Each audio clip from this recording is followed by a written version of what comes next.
وما خلقت الجن والإنس إلا ليعبدون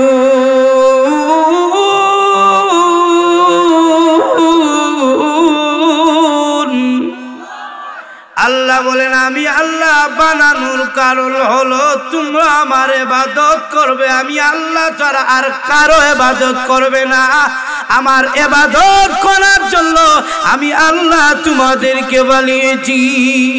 আল্লাহর নবী বিশ্বনবী রাহমাতুল লিল আলামিন খানায়ে কাবা ঘরের সামনে হাজির হয়ে গেছেন। খানায়ে কাবার সামনে নবীজি দাঁড়াইছেন।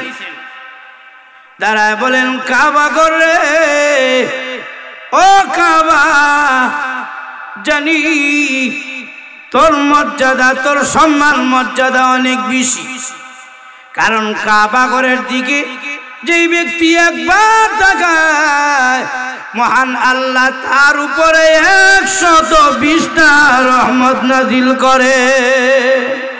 কাবা ঘর আমাদের মার্কাজ আসলে পশ্চিম পূর্ব, আমাদের মার্কাজ নয়। আমাদের মার্কাজ হলো গিয়া আমাদের সেজদার যে আমরা যে টার্গেট করি এটা হলো কাবা ঘর। কোন রাষ্ট্রের মধ্যে তারা উত্তর দিকে সেজদা করতে হয়, কোন রাষ্ট্রের মধ্যে দক্ষিণ দিকে সেজদা করতে হয়। কেন করতে হয়? যেহেতু কাবা ঘর দক্ষিণ দিকে হরে, উত্তর দিকে হরে, পূর্ব দিকে হরে, তাহলে বোঝা গেল পশ্চিম আসল দিক না। সেজদা দেই আমরা কোন দিকে? কাবা ঘরের দিকে। ওই কাবা ঘরের এত মর্যাদা এটা বলে শেষ করা যাবে না। কাবা ঘরের সামনে রাহমাতুল লিল আলামিন দাঁড়ায় গেছেন। আমার আপনার নবী কাবা ঘরের সামনে দাঁড়ায় বলেন, কাবা রে, জানি তোমার অনেক ইজ্জত সম্মান মর্যাদা। এত সম্মান মর্যাদা তোমার দিকে তাকাইলে 120টা রহমত নাজিল হয়। তোমার মধ্যে দাঁড়ায় নামাজ পড়লে বারবার যত বেশি নামাজ পড়া যায় তত বেশি সওয়াব পাওয়া যায়। এ কাবা, তোমার সম্মান মর্যাদা দুনিয়ার মানুষের কাছে অনেক বেশি, সকল মানুষের কাছে তোমার সম্মান মর্যাদা অনেক বেশি। কিন্তু কাবারে শুনে রাখো, তুমি কাবা ঘরের চাইতে আমার মহান আল্লাহর কাছে তুমি কাবা ঘরের চাইতো একটা মানুষের ইজ্জত সম্মান মর্যাদা আরো কোটি গুণ বেশি। আলিফ লাম মিম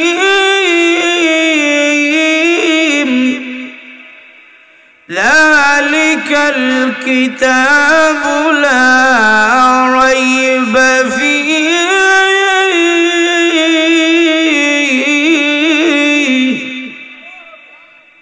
আল্লাহর কথার মধ্যে কোনো সন্দেহ আছে? কোরআন শরীফের মধ্যে কোনো সন্দেহ আছে? তাহলে আল্লাহর কি কসম খাওয়ার কোনো দরকার আছে? আটো তো এখন না দরকার আছে নাকি? না। কিন্তু এরপরেও আল্লাহ তাআলা কসম খাইলেন। কয়টা জিনিসের কসম খাইলেন? 60টা জিনিসের কসম খাইছেন। والتين والزيتون وطور سينين وهذا البلد الأمين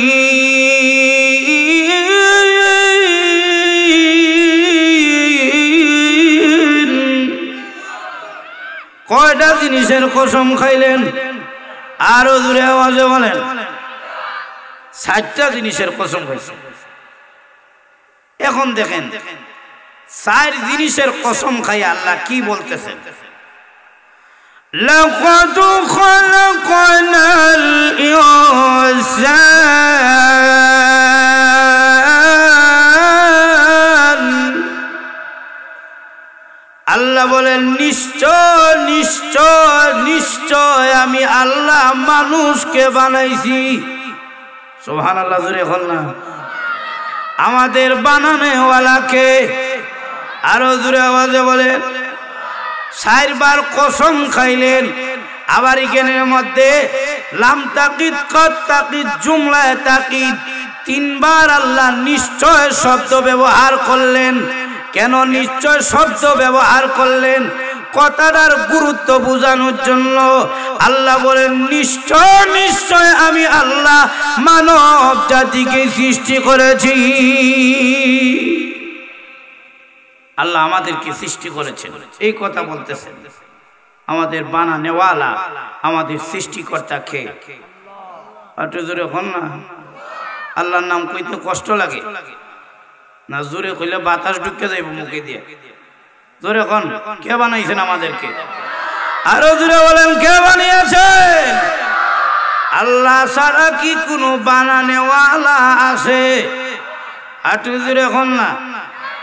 একমাত্র বানানেওয়ালা কে? আরো জোরে আওয়াজে বলেন কে? একমাত্র ইলাহ কে? আরো জোরে বলেন কে? লাউ কানা ফীহিমা আলিহাতুন ইল্লাল্লাহু লাফাসাদাতা।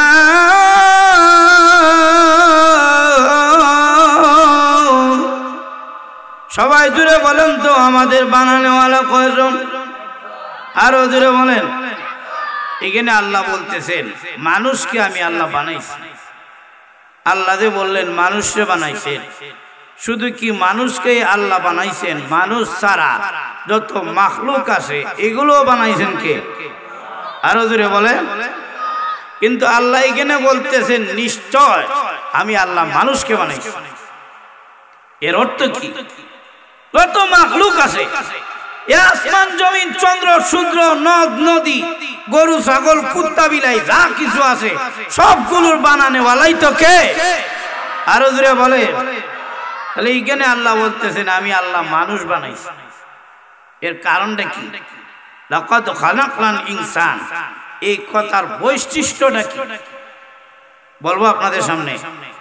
আল্লাহ যে সব মাখলুক বানাইলেন, কিন্তু ইগেনের মধ্যে বলছেন যে লাকাদ খালাকনাল ইনসান, মানুষকে আমি আল্লাহ বানাইছি। সকল মাখলুকই তো আল্লাহ বানাইছেন, কিন্তু ইগেনের মধ্যে শুধু আল্লাহ বললেন যে মানুষকে আমি আল্লাহ বানাইছি। কেন এই কথা বললেন? সব কিছুই তো আল্লাহর বানানো। এই চন্দ্রটা কার বানানো? আর জোরে হন না। দিনও যে সূর্য আড়ে, এই সূর্যটা কার বানানো? অস্বীকার করতে পারবেন? একটু জোরে হন না, পারবেন নাকি? কাফেররাও অস্বীকার করতে পারে নাই। আল্লাহ বলেন হে নবী, কাফেরদেরকে আপনি জিজ্ঞান যে চন্দ্র সূর্য নদ নদী এগুলো যা কিছু আছে কে বানাইছে? কাফেরদেরকেও জিজ্ঞাসা করে। কাফেররাও জবাব দিয়েছে কে বানাইছেন? আর জোরে আওয়াজে বলেন না কে? আল্লাহ বানাইছেন। কোনো সন্দেহ আছে?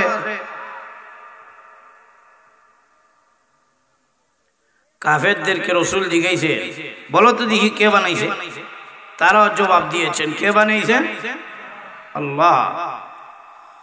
وَلَئِن سَأَلْتَهُم مَّنْ خَلَقَ السَّمَاوَاتِ وَالْأَرْضَ وَسَخَّرَ الشَّمْسَ وَالْقَمَرَ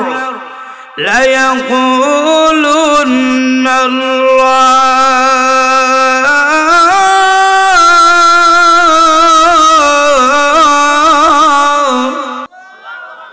সবগুলো বানাইছেন কে? নিয়ন্ত্রণ করেন কে?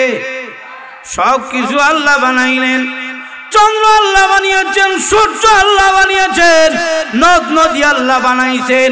যা কিছু আমরা দেখি, যা কিছু আমরা দেখি না, সবগুলো বানানেওয়ালা হলেন আল্লাহ। কিন্তু এই আয়াতে বলতেছেন লাকাদ খালাকনাল ইনসান, আমি আল্লাহ মানুষ বানাইছি। বাকি মাখলুকও তো আল্লাহ বানাইলেন, কিন্তু আল্লাহ কেন বললেন মানুষরে আমি আল্লাহ বানাইলাম? এই কথার অর্থ কি? এই কথার অর্থ হলো গোটা যত মাখলুক আছে মানুষ ছাড়া সব মাখলুক আল্লাহ একটা কথার দ্বারা বানাইছেন। কয়টা কথার দ্বারা? কয় কথার দ্বারা? মানুষ ছাড়া যত মাখলুক আছে কয় কথার দ্বারা বানাইছেন? আসতে দেখি কোন কয় কথার দ্বারা?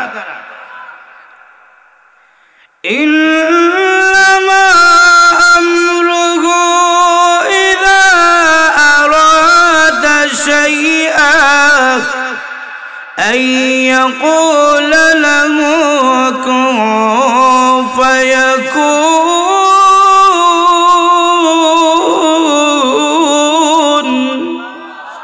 আল্লাহ রাব্বুল আলামিন শুধু বলছেন কোন হও হয়ে গেছে সুবহানাল্লাহ জোরে বলনা যে কোনো মাখলুক বানানোর সময় আল্লাহ শব্দ ব্যবহার করছেন কোন কি শব্দ ব্যবহার করছেন আচ্ছা কোন জিনিস বানাইতে হইলে আপনি এটা বানাইতে হইলে কিছু হইলে তো সময় লাগে নাকি লাগে না আল্লাহ আসতে কোন দিকে কিছু সময় লাগে না না কইলেই হয়ে যায় কাপড় ইস্ত্রি দিছেন ইস্ত্রি দেওয়ার জন্য দিছেন লয়ে গেছেন বাজারে ওই মিয়া সাথে সাথে করেন সাথে সাথে হয়ে যায় না কিছু লেট হয় কিন্তু আল্লাহ বলেন ওই আসমান বানাইলাম এই জমিন বানাইলাম চন্দ্র সূর্য যা কিছু দেখো নদ নদী যা কিছু দেখো বৃক্ষ তরুলতা যা কিছু দেখো আল্লাহ বলেন একটা শব্দের মাধ্যমে বানাইছি এই শব্দটা হলো কোন হও আল্লাহ বলেন বলতে দেরি হয়েছে হইতে একটা সেকেন্ডের জন্য দেরি হয় নাই আল্লাহ বলছেন সাথে সাথে হয়ে গেছে সকল মাখলুক বানিয়েছেন কোন শব্দের দ্বারা আর সাথে সাথে আল্লাহ বলতে দেরি হইছে হইতে দেরি হয় নাই এর কারণ হলো সকল ক্ষমতার উৎসকে আরো আস্তে কোনকে সকল ক্ষমতার মালিককে সকল ক্ষমতা কার হাতে নাকি জনগণের হাতে কার হাতে তাবারাকাল্লাযী বিয়াদিহিল মুলক ওয়া হুয়া আলা কুল্লি শাইইন কাদির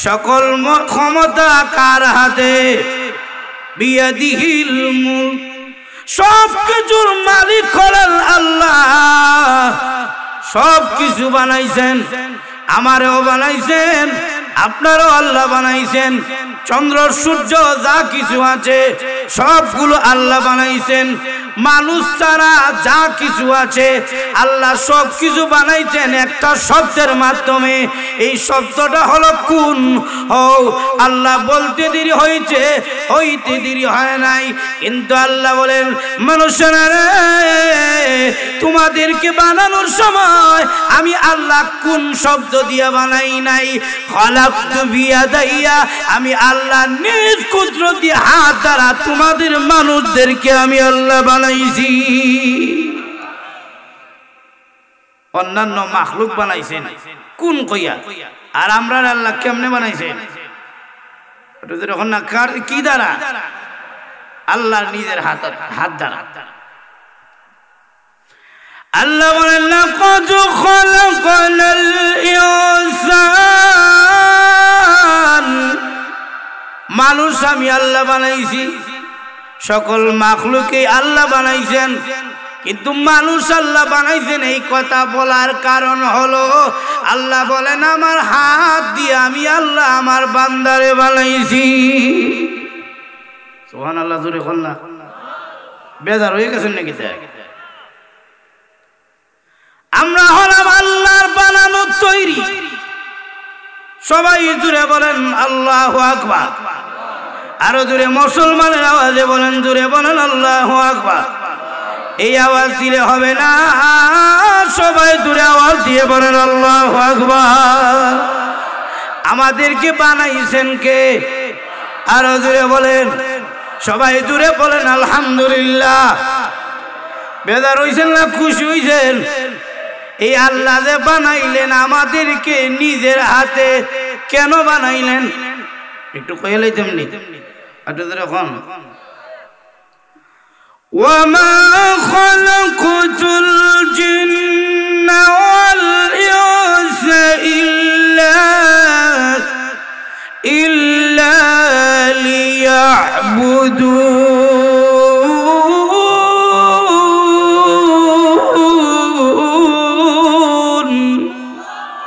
আল্লাহ বলেন আমি আল্লাহ বানানোর কারণ হলো তোমরা আমার ইবাদত করবে, আমি আল্লাহ ছাড়া আর কারো ইবাদত করবে না।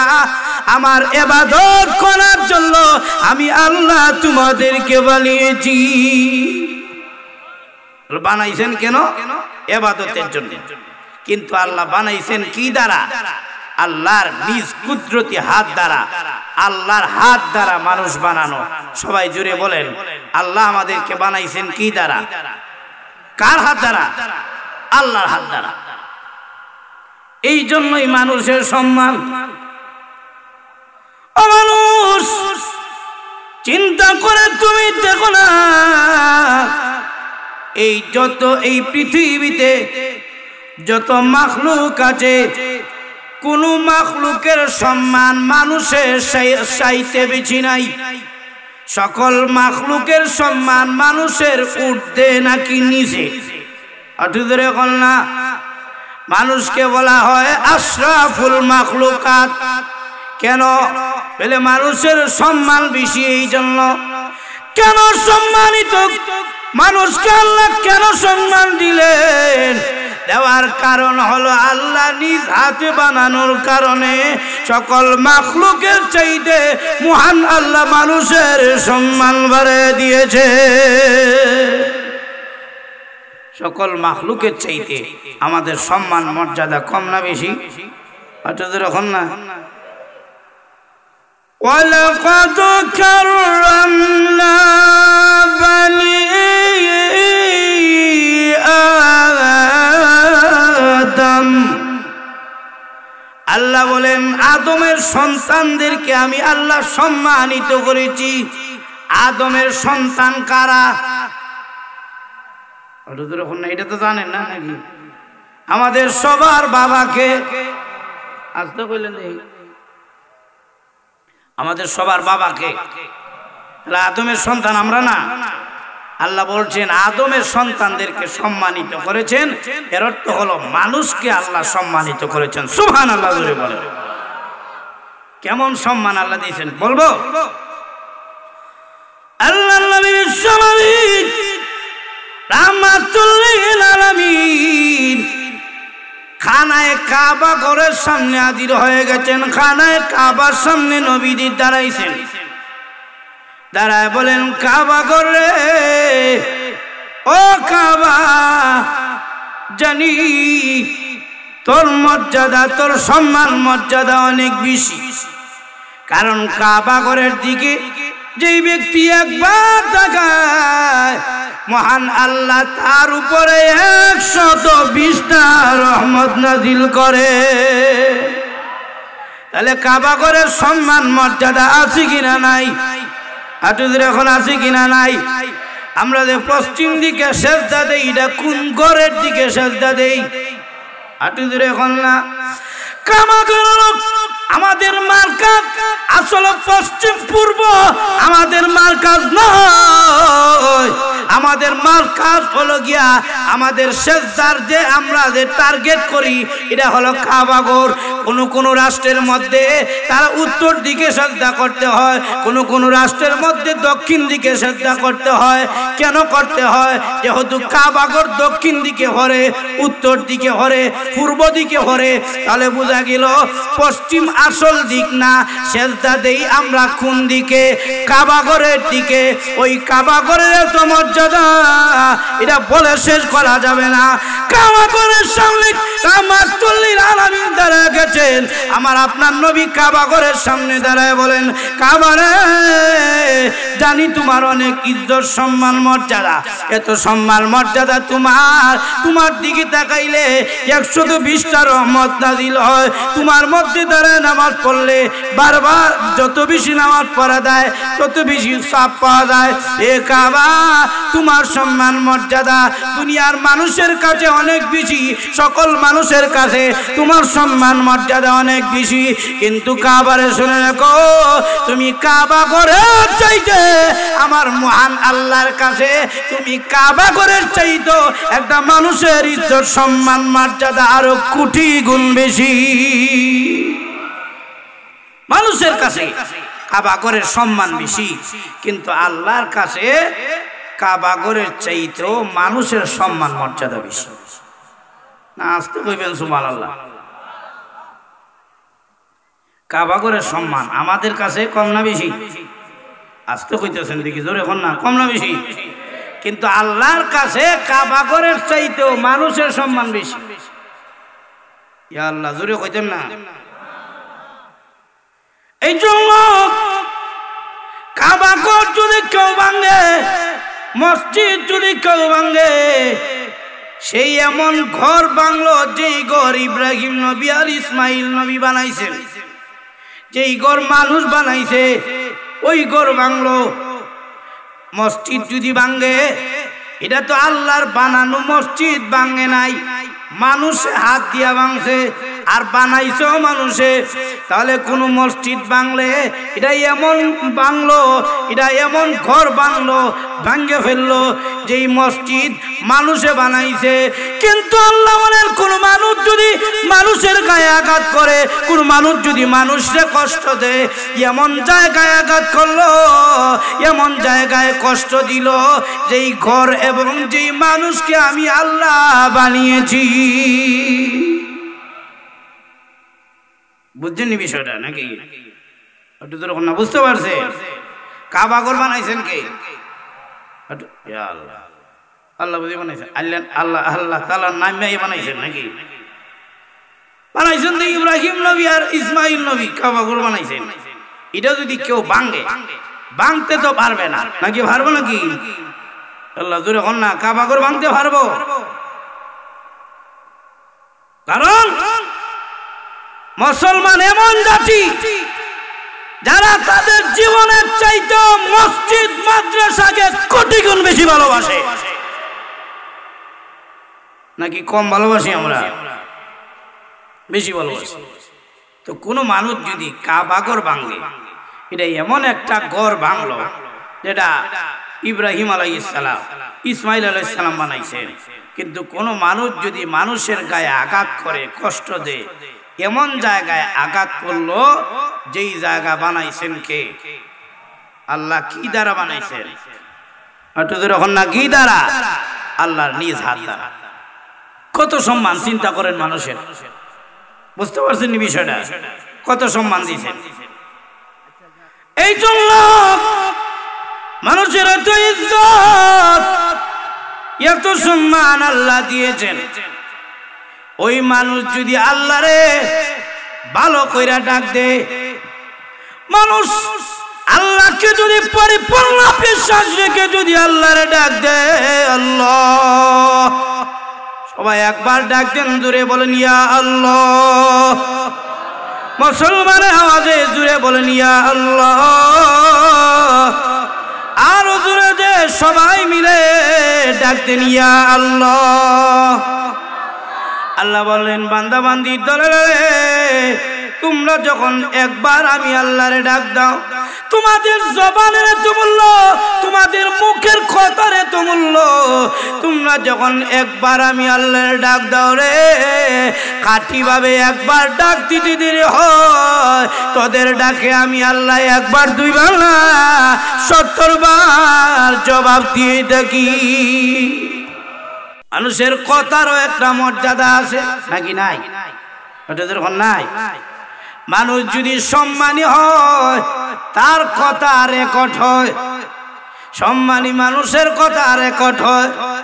আর আমার মতো হোসা মানুষের কথা রেকর্ড করতো না মিডিয়ায়, একটা তাক বইটা এমনি। কিন্তু মানুষ যদি দামি হয়, তার কথা রেকর্ড হয়। আল্লাহ বলেন ও মানুষের দলেরা, তোমরা আমি আল্লাহর কাছে এত দামি রে, আমি আল্লাহ তোমাদের কথা রেকর্ড করার জন্য আমি আল্লাহ ফেরেশতা রেখে দিয়েছি। তোমাদের কথা রেকর্ড হয়। মা ইয়ালফিযু মিন কওলিন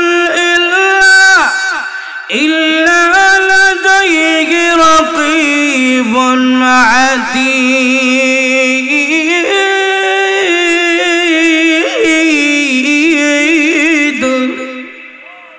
আল্লাহ বলেন তোমরা যা কিছু বলো সব কিছু কিন্তু রেকর্ড করে রাখতেছি। দুনিয়াতে তোমার খবর কেউ জানে না, তুমি কি করো দুনিয়ার কেউ জানে না। কিন্তু আল্লাহ বলেন রেকর্ড থেকে কিন্তু বাদ যায় না। এই রেকর্ড আসলে ময়দানে তুলে ধরা হবে, রেকর্ড করা হচ্ছে। আমি আর আপনি যা ভালো আমল করি তাও লেখা হয়, যা খারাপ করি তাও লেখা হয়, মানুষের যা দেখতেছে তাও লেখা হয়, মানুষ যা দেখে না তাও লেখা হয়। গোপনে আপনি গুনাহ করেছেন, পৃথিবীর কেউ জানে না। আপনি ভাবতেছেন দুনিয়ার কেউ দেখে নাই, কিন্তু আল্লাহ বলেন আমার টেপ রেকর্ডের মধ্যে সব রেখে দিয়েছি রে বান্দাবান্দি। সব কিছু হাসরের ময়দানে রেকর্ড ছেড়ে দেওয়া হবে। তাহলে মানুষের কথা আল্লাহ রেকর্ড করে। সুবহানাল্লাহ জোরে বল না। মানুষ যদি সম্মানী হয় তার কথা লিখে রাখে, তার কথা কি করে লিখে রাখে। দেখবে অনেক আল্লাহর ওলিদের জীবনী আছে যেগুলো মানুষ লিখে রাখে। কেন লিখে রাখে? এর কারণ হলো গিয়া এদের সম্মান মর্যাদা বেশি। সম্মানী মানুষের কথা রেকর্ডও হয়, লিখেও রাখে। আল্লাহ বলে ও মানুষের দল, তোমাদের মর্যাদা আমি আল্লাহর কাছে এত বেশি, তোমাদের যা কিছু কর্মকাণ্ড আছে সব লেখার জন্য আমি আল্লাহ ফেরেশতা রেখে দিয়েছি। এখন না সুবহানাল্লাহ। শুধু তা না, যদি আপনি এক মানুষ হয়ে যদি আর এক মানুষের উপকার করেন, অথবা কোন মানুষের দোষ যদি আপনি ঢেকে রাখেন, মনে করেন একজন লোক দোষ করছে, আপনি যদি দোষটা ঢেকে রাখেন, আল্লাহ বলেন যেহেতু মানুষের সম্মান আমি আল্লাহর কাছে বেশি, এক মানুষ যদি আর এক মানুষের দোষ ঢেকে রাখে আমি আল্লাহ নিজে তার দোষ ঢেকে রাখি। এখন না সুবহানাল্লাহ। চিন্তা করছেন বিষয়টা? আমি আর আপনি যদি একজনের দোষ ঢেকে রাখি, আল্লাহ আমার আপনার দোষ ঢেকে রাখবে। এত সম্মান আল্লাহ দিয়েছেন, মানুষের দোষ ঢেকে রাখলেও সব পাওয়া যায়। শুধু তা না, এত সম্মান মর্যাদা আল্লাহ মানুষকে দিয়েছেন।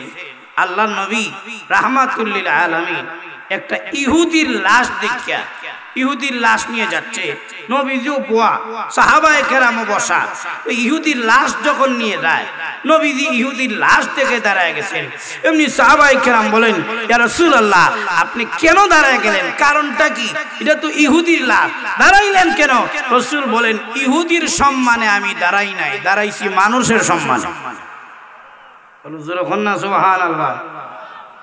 এই জন্য বলা হয়েছে তিন ধরনের মানুষকে যদি সম্মান করা হয়, হাদিসের মধ্যে এসেছে আল্লাহর নবী বলেন তিন ধরনের মানুষকে সম্মান করার অর্থ হলো মহান আল্লাহকে সম্মান করা। আর যখন না সুবহানাল্লাহ। তিন প্রকারের মানুষকে সম্মান করা, এর অর্থ কি? কারে সম্মান করা? একটু যখন না। প্রথম নম্বর হইল সাদা দাড়িওয়ালা মুরব্বী, মুরব্বীরে সম্মান করা। এখন তো মুরব্বীর কাছে মেস খুঁজে সিগারেট খাইত, ও চাচা মেস আসেনি, সম্মান করে না। আগে মুরব্বী দেখলে মানতো, এখন মুরব্বী দেখলে টিটকারি মারে। আসলে ফুলা হয় যেমন মুরব্বীও এমন হয়ে গেছে, সবগুলো একখানো বইয়া বইয়া গান বাজনা দেহে, টিভি সিনেমা দেহে। তাহলে মানুষে মানুষে আর কোনো পার্থক্য রইল? আপনারা কেমনে সম্মান করতো? এবার যদি গিয়ে দেখে গানের মধ্যে যদি যুবক ফুলা যায়, গিয়ে যদি দেখে আপনি চাচাও বোয়া, তাহলে আপনারা সম্মান করবো? সম্মান করবো নাকি? না। আর নিয়ম হলো কি? রাসূল বলছেন মুরব্বীরা সম্মান করো, মুরব্বীরা সম্মান করলে আল্লাহরও সম্মান করা হয়ে যায়। সুবহানাল্লাহ। এই জন্য মুরব্বীদেরকে সম্মান করতে হবে। মুরব্বীরা হলো আমাদের মাথার ছায়া, এদের দুয়া নিয়ে চলা দরকার। যেরকম ঠিক কিনা? মুরব্বী যদি বিদায় হয়ে যায় আপনি দেখবেন কিরকম লাগে। যদি ভালো মানুষ হয়, ভালো মানুষ যদি হয়, আর কিছু গুলা আছে কইবে বুড়াটা মরলে শান্তি পাইমু, কারণ আমি তার লাগিয়ে খেলতারি না। আর কিছু ফুলাফান এরকম আছে, এরারে আসল মুরব্বীরা সাতায়। অনেক সময় ফুলাফান মসজিদে গেলে প্রথম প্রথম যদি যায় নামাজ, দেখবেন বুড়া বেড়াইতে সাঁতার ওই তো টুফি কই ডাকনুন এইরকম করে না দেখবেন বদনাম খায় দেখছো নি অমুকের ফুলা নতুন নামাজি হয়েছে এদিকে ফ্যান ভরা চিনে না এরকম নষ্ট করে লাই। এজন্য যুব সমাজকে নষ্ট করতে নাই। যুব সমাজ যদি খারাপ রাস্তায় যায় এদেরকে বুঝাইয়া সম্মানিত করে সঠিক পথে যদি আনা যায় আল্লাহর কসম যুব সমাজের মাধ্যমে এলাকার মধ্যে দিন প্রতিষ্ঠা হয়ে যাবে। আর যুব সমাজ যদি নষ্ট হয়ে যায় এলাকা ধ্বংস। আল্লাহ মিথ্যা কইছি মনে হয় নাকি? হ্যাঁ, যুব সমাজ যদি নষ্ট হয় এলাকা ঠিক থাকে না। ও বন্ধু, ও ভাই, পরিষ্কার ভাষায় বলি, ও যুবক, চলবা তো বুঝা হই না চলবা। জীবনের যেই সময়টা চলে যাবে এই সময় কিন্তু আর ফিরে আসবে না।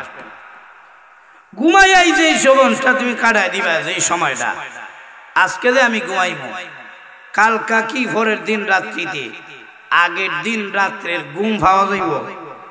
একটু দরকার না পাওয়া যাইব নি? এই যে কথা বলতেছি আমি, সময় যাচ্ছে, পূর্বের সময়টা কি টাইম নিয়ে আবার আনা যাইব সামনে? না যুবক, তোমার আমার 20-30 বছরের জিন্দেগি কখন চলে যাবে তুমি বলতেই পারবে না। এমন এক সময় আসবে তুমি নিজেও আফসোস করবে, সেই দিন না খেলাধুলাত আসলাম, আজকে বয়স দেখি 20-30-25 হয়ে পড়ছে, এটা কেমন হইল? এটা একদিন চিন্তা আসবে। কিন্তু মনে রাখবা এই চিন্তা এমনিতেই আসবে না। যখন তোমার পরকালের কথা মনে হবে, আল্লাহ রসুলের কথা মনে হয়ে যাবে, দিলের ভিতরে যখন আল্লাহ এবং নবীর মহব্বত, আল্লাহর ভয় ঢুকবে, তখনই মনে হবে। এমনিতেই কথা মনে হবে না। না হয়তো লক্ষ্য করে দেখেন, এমন কিছু বুড়া লোক আছে, এরা জোয়ান থাকতেও ঠিক নাই, বুড়া হইছে এরপরও ঠিক নাই। হল না, জোয়ান থাকতেও খাইছে সিগারেট, এখন আর সিগারেট খায় না, কারণ টেহা নাই, এখন বিড়ি টানে। অনেক মানুষ তো আছে মরবার আগে দিকে আতায়, দেখলাম এরকম আতা করে ওই বিড়ি খুঁজে ওই আছে। আল্লাহ মিশা কইলাম নাকি? তো না মুরব্বীরা বেজার হয়ে গেছে। অভ্যাস পরিবর্তন করা যায় না। দেখবেন কর্ম করতে করতে যদি অভ্যস্ত হয়ে যায়, বুড়া বেড়ারও কাজ থেকে শোনানো যায় না, কাজ করে। বিড়ি খাইতে খাইতে, সিগারেট খাইতে খাইতে যদি অভ্যাস হয়ে যায়, দেখবেন মরবার আগে হইলো বিড়ি খুঁজে। আমার এক মুসল্লি বিড়ি খাওয়া কাশতে কাশতে ক্যান্সার হয়ে গেছে। ও মা, আমি গেলাম, বাড়িতে গেছি, গিয়ে দেখি এই লব যে ফালায়, সেপ যে ফালায়, এটার সাথে রক্ত বের হয়। বউয়ে ডাক দিয়ে বলছো এইরকম অবস্থা, গরিব মানুষ, ফুলও একটা হয়েছে, এটা একটেন বেহা, এই বেটাও এখন ক্যান্সার, আমিও মহিলা, চলবো কিভাবে? আমি জিগাইলাম, বিড়ি খাইয়া যে বেটার এই ক্যান্সার হইল, বিড়িটা ছাড়ছে নি? কি কোন বিড়ি ছাড়বে? বিড়ি না দিলে আমার 14 গোষ্ঠী তুললে এখনো গালি দেয়। নাউজুবিল্লাহ জুড়ে বলে। অভ্যাস ছাড়ানো যায় না। এজন্য বিড়ি সিগারেট থেকে যুব সমাজকে ফিরতে হবে।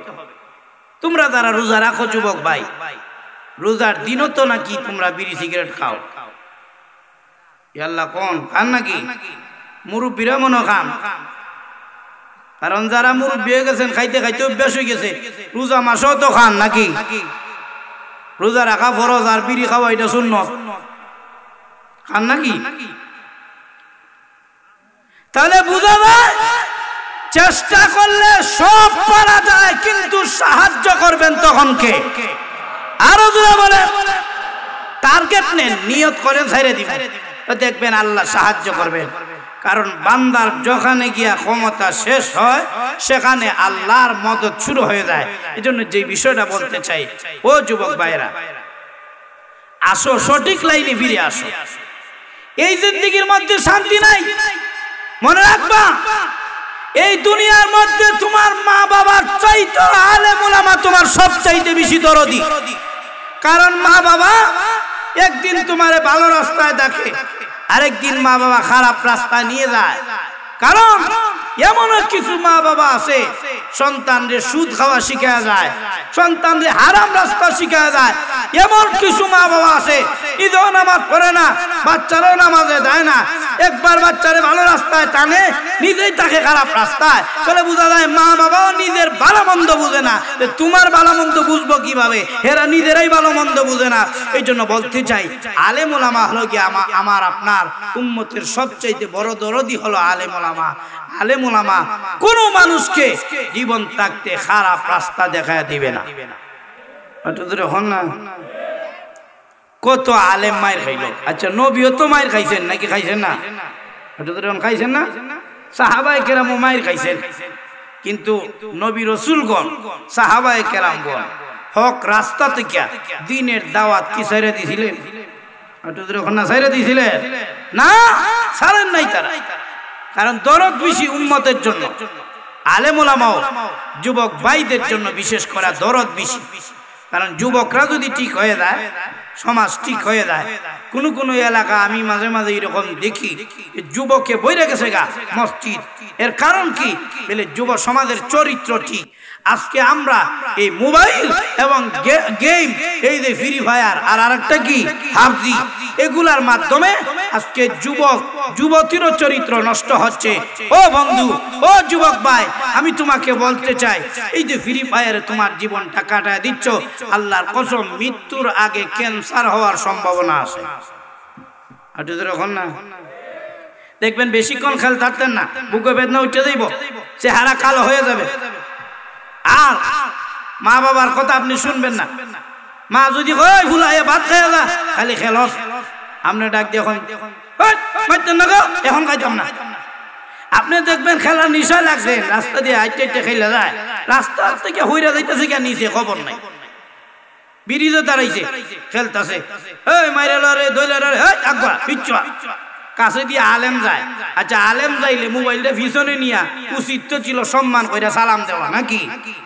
হে দেখছেই না আলেম যে যাইতেছে, ইমাম সাহেব যে যায় দেখছেই না, মুয়াজ্জিন যে যায় দেখেই না, হাফেজ সাহেব যায় দেখেই না, মুফতি সাহেব যে যায় দেখে না, মুরব্বি যে যায় দেখে না, তার বাপ গেলেও দেখে না।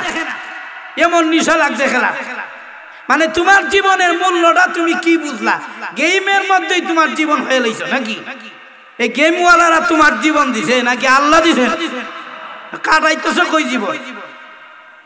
এজন্য বলতে চাই ও যুব সমাজ, আলেম ওলামাদের কথা শুনো, আলেম ওলামাদের সংসবে আছো, জীবন পরিবর্তন করার চেষ্টা করো। কারণ যেই বন্ধু তোমাকে নষ্টের পথে নিয়ে যায়, যেই বন্ধু তোমাকে মোবাইলে খেলা শিখায়, যেই বন্ধু তোমাকে দরজা লাগায় নর্তকীর নাচ দেখায়, উলঙ্গপনা দেখায়, যেই বন্ধু তোমাকে রাত্রিতে মোবাইলে আলাপ করা শিখায় মহিলার সাথে, যেই বন্ধু তোমাকে রাস্তাঘাটে নিয়ে যায় প্রেম প্রীতি করার জন্য, যেই বন্ধু তোমাকে নামাজ থেকে গাফেল করে, যেই বন্ধু তোমাকে গুনার দিকে নিয়ে যায়, আল্লাহর কসম সে তোমার বন্ধু হতে পারে না, সেই হলো তোমার প্রকৃত দুশমন। আর সেই হলো তোমার বন্ধু যে তোমার মসজিদের দিকে ডাকে, বারবার ডাকে, এ যাইবে নি মসজিদ? না যাইতাম না। আচ্ছা ঠিক আছে, মাগরিবের সময় ডাক দিয়াম, আবার মাগরিবের সময় ডাকে, আসবি নি? বলে না কালকে থেকে হইরাম, কালকেও নাই, আসরের সময় পরের দিন ডাক দিছে, আইবে নি? ও না আইতাম না। একদিন, 2 দিন, 3 দিন দাওয়াত দিতেই থাকে। উচিত তো ছিল না করার পরে হইরা যাওয়া, কিন্তু এই বন্ধু সরে না। আল্লাহর কসম যেই বন্ধু তোমাকে নামাজের দিকে ডাকে সেই তোমার প্রকৃত বন্ধু। হাঁটুদের হন না বন্ধু, আয় নামাজ পড়, আল্লাহর সাজদা দে, জীবনের গুনার জন্য মাপ চা। আরে যুবক, ও বন্ধু, নিজের জীবনের মূল্য তুমি এই নিজের জীবনের মূল্যটা বুঝো। আল্লাহ তোমারে কত মায়া করে, এইভাবে তোমারে যে বুঝায় সেই হলো তোমার বন্ধু। যুবক ভাই রে, তুমি তো একবার আল্লাহরে চিনলা না। ও যুবক ভাইরা শুনে করে, তুমি যদি তোমার যৌবনের হেফাজত করতে পারো, তুমি যদি তোমার জীবনের হেফাজত করতে পারো, ওয়াশাবুল্লাহ শাফি ইবাদাতিল্লাহ, যেই যুবক যৌবন কালটা আল্লাহর ইবাদতে কাটায়, ওই যুবককে কিয়ামতের কঠিন ময়দানে মহান আল্লাহ তার আরশের নিচে জায়গা দিয়ে দিবে। এজন্য যুবক ফিরে আসো আল্লাহর দিকে। বন্ধু চিল্লা না, বন্ধু মানেই তো হলো তোমার উপকার চায়, ভালো চায়। কি বলেন আপনারা? যে বন্ধু তোমার ভালো চায় না, ওই বন্ধু তোমার বন্ধু হতে পারে না। এই বন্ধু তোমারে গানে লইয়া যায়, এই বন্ধু তোমারে খেলা কাজে নিয়ে যায়, কিন্তু নামাজের সময় ডাকে না, ইবাদতের সময় ডাকে না, সিজদার দিকে ডাকে না, অশ্লীল কাজ থেকে ফিরায়া আনে না। এই বন্ধু তোমার বন্ধু হতে পারে না। এই জন্য জীবন সতর্ক করবেন, জীবনের মধ্যে সতর্ক হয়ে চলবেন। যে তোমার আল্লাহর কথা কয় না, নবীর কথা কয় না, নামাজের কথা কয় না, তার সাথে চলাফেরা করবে না। কারণ হাসরের কঠিন ময়দানে কিছু মানুষ দেখা যাবে নিজের আঙ্গুলটা কামড়ায় কামড়ায় কামড়াইয়া এইভাবে আঙ্গুলের গুস্তগুলো খাচ্ছে। এমনি নবীজি মেরাজের রজনীতে জিজ্ঞাসা করেন, জিবরাইল রে, এই যে জাহান্নামের মধ্যে কিছু লোক দেখা যায় নিজের হাতে তার আঙ্গুলগুলো খাচ্ছে, টুকরা টুকরা করে ফেলছে, গুস্তগুলো হাড্ডি বের হয়ে গেছে, এরা কারা রে? এমনি জিবরাইল বলেন, আল্লাহর নবী গো, এরা হলো দুনিয়ার ওই সকল লোক যারা বন্ধু চিনতে ভুল করেছে। বন্ধু চিনতে ভুল করছে, আজকে আফসোস করতেছে, আরে আঙ্গুল কামড়া খাইতেছে আর আফসোস করতেছে, কেন আমি আলেমরে বন্ধু বানাইলাম না, কেন মসজিদের ইমামরে বন্ধু বানাইলাম না, কেন মাদ্রাসার হুজুররে বন্ধু বানাইলাম না। আফসোসে আঙ্গুল এইভাবে এই কামড়াইতে থাকবে। এই জন্য ভাইও আমি বলতে চাই যে কথাটা, ও যুব সমাজ, সুন্দর হয়ে চলো, পরকালও শান্তি পাইবা, দুনিয়াতেও তোমার সুন্দর জীবন আসবে। এই যে কথাটা এখন বুঝাইতে চাই, সেই কথাটা হলো মুরব্বীদেরকে সম্মান করতে হবে। যুব সমাজ, মুরব্বীরা যতই অপরাধ করুক, যাই কিছু করুক, সম্মানের সাথে তাদের সাথে কথা বলবা, মুরব্বীদেরকে সালাম কালাম দিবা, তো মুরব্বীদের দোয়া পাইবা। মুরব্বীদের দোয়া আমাদের দরকার আছে কিনা নাই? এখন না দরকার আছে কিনা নাই? সাবধান, মুরব্বীরা তুমি দেখাইও না, পাও দেখাইও না। অনেক আছে এরকম দেখা যায়। আসলে কারে বুঝাইতাম? যুব সমাজের বুঝাইতাম। আসলে কোর ফ্যামিলি আগে বুঝানোর দরকার। ফ্যামিলি ঠিক হইলে না যুব সমাজ ঠিক হইত। এখন না ফ্যামিলি ঠিক হয় না, দুই ভাইয়ে মারামারি লাগছে, দুই ভাই মনে করেন মুরব্বী, মোটামুটি 40-50, দুই ভাই মুরব্বী মারামারি লাগছে। আর ফুলাগুলো হইলো জোয়ান, মনে করেন ছেলেগুলো হইলে একটা হইলো 20 বছর, আর একটা হইলো 30 বছর, আর একটা 40 বছর। এখন দুই ভাইয়ে মুরব্বী, দুই ভাইয়ে মারামারি লাগছে। একজনে আরেকজনে গাইলা, কি গাইলা কইতাম নি? না কইতাম নি? ভাই ভাইয়ে মারামারি লাগিয়া মুর্দা যে বাপ আছে, যেটা মারা গেছে, বাপ তো এরা দুইজনেরই, এবারে মারা গেছে, এক ভাই আর এক ভাইরে গাই লাইতেছে, ওই গোলামের ফুলা। এরকম না, সম্পদ লইয়া মাইল লাগিয়ে গেছে, তোর বাপে তোরে কি দিয়ে গেছে, দেখ আমারে আমার বাপে কি দিয়ে গেছে। বুঝা যায় বাপ দুইজনের আলাদা, বাপ তো দুইজনের একে। এই যে গুলামের ঘরে গুলাম, কিছু টাকা হওয়ার ঘরে ডাকে, এক ভাই আরেক ভাইরে গুলামের ঘরে গুলাম ডাকতেছে। আচ্ছা, যেই ভাই গুলামের ঘরে গুলাম ডাকে, হে তো ধনির ঘরে ধনী নাকি না? হে ও গুলামের ঘরে গুলাম। ও মানুষ, তোমার বিবেক বুদ্ধি কই বলো? দুই ভাই মারামারি লাগিয়া মুর্দা বাপটারে গাই লাইতেছ তুমি। আমি যে বলতেছি যুব সমাজ ঠিক হবে, তোমার যে বাচ্চা কাচ্চা সামনে যে তুমি এক ভাই আরেক ভাইরে গাইল দাও, তোমার মুর্দা তার দাদা দাদির গাইল লাইতেছ। আচ্ছা, এই ফুলাটা তোমার যে বাচ্চাগুলো আছে, তোমাদের দুই ভাইয়ের মারামারি দেখিয়া, গালাগালি দেখিয়া এর চরিত্র ঠিক হইব নাকি আরো তোমাদের সাথে খারাপ হইব? না খারাপ। এই জন্য ও মুরব্বীরা, আপনারা ওইসব গালাগালি বন্ধ করেন। গালাগালি করে কি লাভ? আচ্ছা, গালাগালি করে কোন জিনিসের কোন কিছুর সমাধান হয়েছে জীবনে শুনছেন? না সমাধান হয়েছে,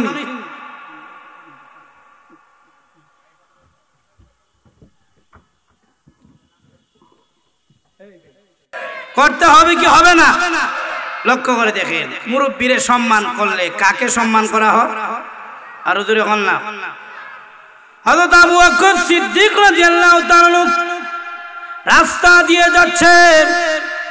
এখন রাস্তাটা হলো শুধু রাস্তা। এক মুরব্বীর সাথে দেখা হয়ে গেছে। আবু বকর সিদ্দিক নবীর পিছনে গিয়ে নামাজ ধরবেন। নবীজির পিছনে নামাজ ধরতে হয়। এখন জায়গাটা শুধু রাস্তা, কিভাবে যাবেন? নবীর পিছনে নামাজ ধরতে হবে। আবার সামনে পড়ে গেছে একজন মুরব্বী লোক, বুড়া লোক পড়ে গেছে। এখন যদি যেতে হয় বুড়া লোকরে সরায়া যেতে হবে। এখন তিনি চিন্তা করতেছেন না কি করা যায়, এই মুরব্বীরে কিভাবে সরাই? আমরা তো হইলে কইতাম ও বুড়ার ঘরে বুড়া, তুই এক সাইডে আমি নামাজে যাইতাম। কিন্তু আবু বকর সিদ্দিক মনে মনে বলেন এখন আমি কি করব? আবু বকর সিদ্দিক মনে মনে চিন্তা করলেন, নবীর পিছনে আমি জামাত ধরার জন্য যাব। প্রয়োজনে যদি এমন হয় একটা রাকাত ছুটে যায় অসুবিধা নাই, কিন্তু এই মুরব্বীকে আমি ডিঙ্গায় যাব না। মানবতার সম্মান করলেন, মুরব্বীর সম্মান করলেন। মুরব্বীর সম্মান করে অনেকে ডিঙ্গায় গেলেন না, মুরব্বীদের সম্মান করলেন, উনি মুরব্বীকে ডিঙ্গায় গেলেন না। এখন আবু বকর সিদ্দিক রাদিয়াল্লাহু তাআলা এইদিকে নামাজ শুরু হয়ে গেছে। জামাতের মধ্যে নবীজি দাঁড়া গেছেন, নবীজি দাঁড়া গেছেন জামাতের মধ্যে। আর আবু বকর সিদ্দিক আসতে দেরি হচ্ছে। আবু বকর সিদ্দিক রাদিয়াল্লাহু তাআলা উনি রুকুতে চলে গেছেন।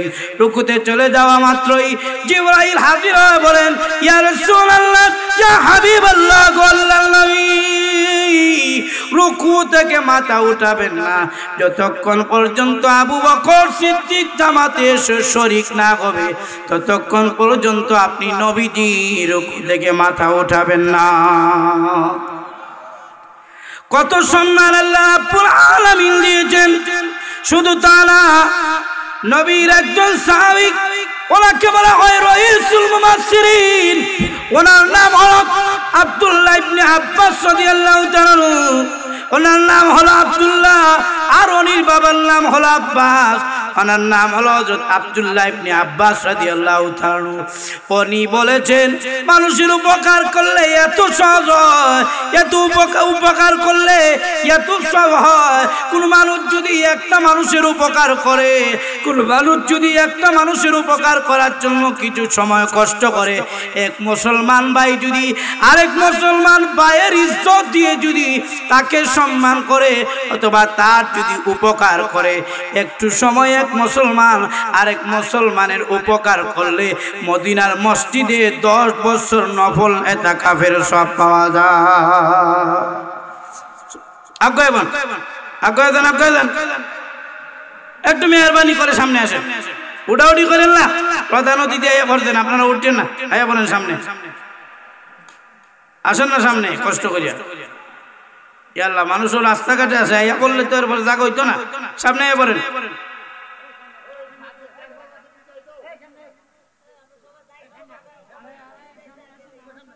বারামারি দিকে খেয়াল করেন। আব্দুল্লাহ ইবনে আব্বাস রাদিয়াল্লাহু তাআলা বলেন, কোন মানুষ যদি আরেকটা মানুষের উপকার করার জন্য সামান্য কষ্ট করে, মদিনার মসজিদে 10 বছর নফল ইতিকাফ করার সমান সওয়াব পাওয়া যায়। রজুরে হন না সুবহানাল্লাহ। কে কইছেন? আব্দুল্লাহ ইবনে আব্বাস বলছেন। আব্দুল্লাহ ইবনে আব্বাস রাদিয়াল্লাহু তাআলা উনি কিন্তু সামান্য সাহাবী নয়, উনি এমন একজন সাহাবী যিনি ছিলেন হেড মুফাসসির, কোরআন বেশি বুঝতেন, বয়সও তেমন ছিল না। নবীজি যখন হিজরত করলেন তখন উনির জন্ম হয়েছে, আর নবীজি যখন পৃথিবী থেকে বিদায় হয়ে যান তখন আব্দুল্লাহ ইবনে আব্বাসের বয়স হইল মাত্র 10.5 বছর। কিন্তু 10.5 বছরের ভিতরে আল্লাহর কোরআন শরীফ এত বেশি বুঝতেন, কোন সাহাবী এত বুঝতেন না। চিন্তা করছেন? কয়ালাই কদ্দুর কইতাম না আপনাদের সামনে। একদিন এক ইহুদি আইছে, হযরত উমর এই সময় খেলাফতের দায়িত্বে আছেন, উনি তখন খলিফাতুল মুসলিমিন, আমিরুল মুমিনিন। তো উনি কাছে এক ইহুদি আইছে, খেয়াল করে শুনেন। এক ইহুদি আয় কয়, ওমর 60টা প্রশ্ন করব। আর ওই যে ইহুদিটা হে কিন্তু কোরআনেরও হাফেজ, কোরআন সম্পর্কেও তার জানা, আর তাওরাত জাবুল ইনজিল এগুলা সম্পর্কেও তার জানা, হে হলো পণ্ডিত। এ বলতেছে 60টা প্রশ্ন করব, 60টা প্রশ্নের উত্তর যদি কোরআন থেকে দিতে পারেন আমি কালিমা পড়ে মুসলমান হয়ে যাব। না আর আস্তে কোন সুবহানাল্লাহ। কয়টা প্রশ্নের জবাব? 60টা প্রশ্নের জবাব কোরআন থেকে দিতে হবে, এমনি দিলে হবে না। ইতিহাস থেকে, অমুক জায়গা থেকে, তমুক জায়গা থেকে, কোরআন থেকে দিবেন। 60টা প্রশ্নের জবাব যদি না দিতে পারেন আপনার খেলাফতি শেষ। আর আপনি যদি 4 প্রশ্নের জবাব না দিতে পারেন তাহলে বোঝা যাবে কোরআন ভুল, কোরআন ভুল হইলে নবী ভুল, নবী ভুল হইলে আল্লাহ ভুল। নাউযুবিল্লাহ জোরে বলেন না। এখন আপনি জবাব দেন 60টা প্রশ্ন কইতাম নি আল্লাহ বলবো আপনাদের সামনে। প্রথম প্রশ্ন করছে যে কোরআন থেকে জবাব দেন, পৃথিবীর এমন কোন জায়গার মাটি যে মাটির মধ্যে সূর্যের আলো একবার লাগবে, কিয়ামতের আগে আর দ্বিতীয়বার লাগবে না? প্রশ্নটা তো খুব সহজ। ইয়া আল্লাহ, আস্তে বলেন দেখি, খুব সহজ নাকি না কঠিন? সূর্যের আলো তো সব সময় লাগে মাটির মধ্যে, একবার লাগবে আর লাগবে না, এটা আবার কোন ধরনের কথা? এই প্রশ্নের জবাব দেন।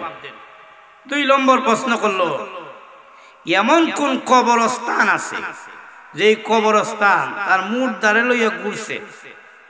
জবাব দেন, কোরআন থেকে জবাব দিতে হবে। আপনাদের কবরস্থান কি সারা জামালগঞ্জ ঘুরে বেড়ায়? হ্যাঁ নাকি? কবরস্থান তো জায়গাতেই দেখে। জবাব দেন কোরআন থেকে কোন কবরস্থান তার মুর্দারে লইয়া ঘুরছে, আর মুর্দাটার নাম কি কোন? 3 নম্বর প্রশ্ন করলো, 2 ভাই একসাথে জন্ম নিছে কিন্তু ছুটু বড়ই লেগে 100 বছরের ব্যবধান। জমজ কিন্তু ছুটু বড় কি 100 বছরের ব্যবধান হইব? না, 100 বছরের ব্যবধান হইব। আর একসাথে জন্ম হইলে কি আবার 100 বছরের ব্যবধান হয়? অথবা 100 বছরের ব্যবধান হইলে কি আবার একসাথে জন্ম? কঠিন প্রশ্ন। এরপরে কইছে এমন কোন জেল আছে যেখানের মধ্যে কয়েদি থাকে জেলখানার মধ্যে কিন্তু শ্বাস ফালায় না? যতই জেলখানাগুলো আছে বাংলাদেশও অন্যান্য দেশও জেল আছে, জায়গা যদিও আসামিদের জন্য সুডু দেয় কিন্তু আসামিরা কি শ্বাস ফালাইতে পারে না? জবাব দেন, জেলখানার ভিতরে থাকে কিন্তু শ্বাস ফালায় না। কোরআন থেকে জবাব দেন। হযরত উমর বলে জবাব দিব, ঠিক আছে বসো। ডাইকে আনলেন আব্দুল্লাহ ইবনে আব্বাস রাদিয়াল্লাহু তাআলা। ডাক দিয়ে বলেন, হে আব্দুল্লাহ ইবনে আব্বাস,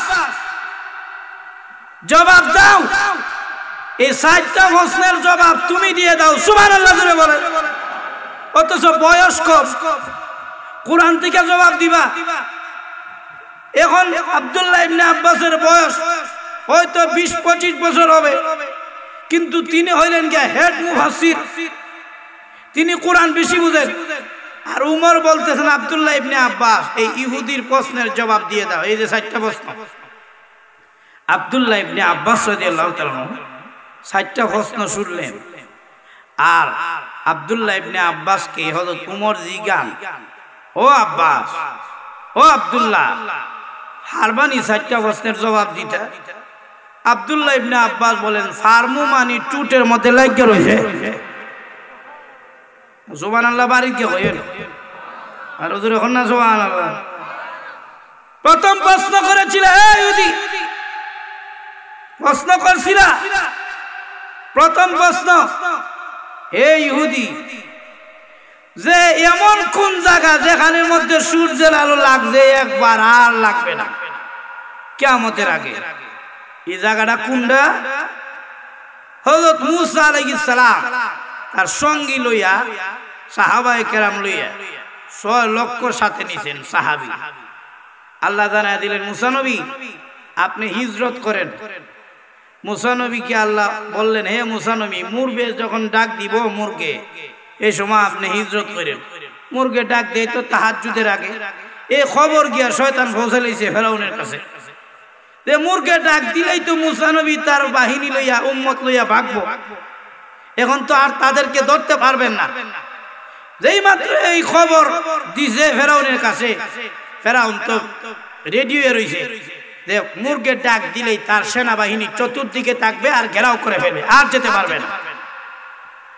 আল্লাহ তখন জানায় দিলেন, ও মুসা নবী, বলছিলাম মুরগে ডাক দিলে যাইবেন সবাইরে লইয়া, কিন্তু এখন আর মুরগে ডাক দিবে না, কারণ খবর আউট হয়ে গেছে। আমি আল্লাহ সমস্ত মুরগের উপরে 144 জারি করে দিছি, আর আওয়াজ দিবে না। দেখেন গা, এখন মুসা নবী 6 লক্ষ উম্মত নিয়ে গেছেন, সামনে হইল নীল দরিয়া, আর পিছনে ফেরাউন বাহিনীও খবর হয়ে লাইছে। মুসা নবীর সাহাবীরা কয়, قال أصحاب موسى إنا لمدركون।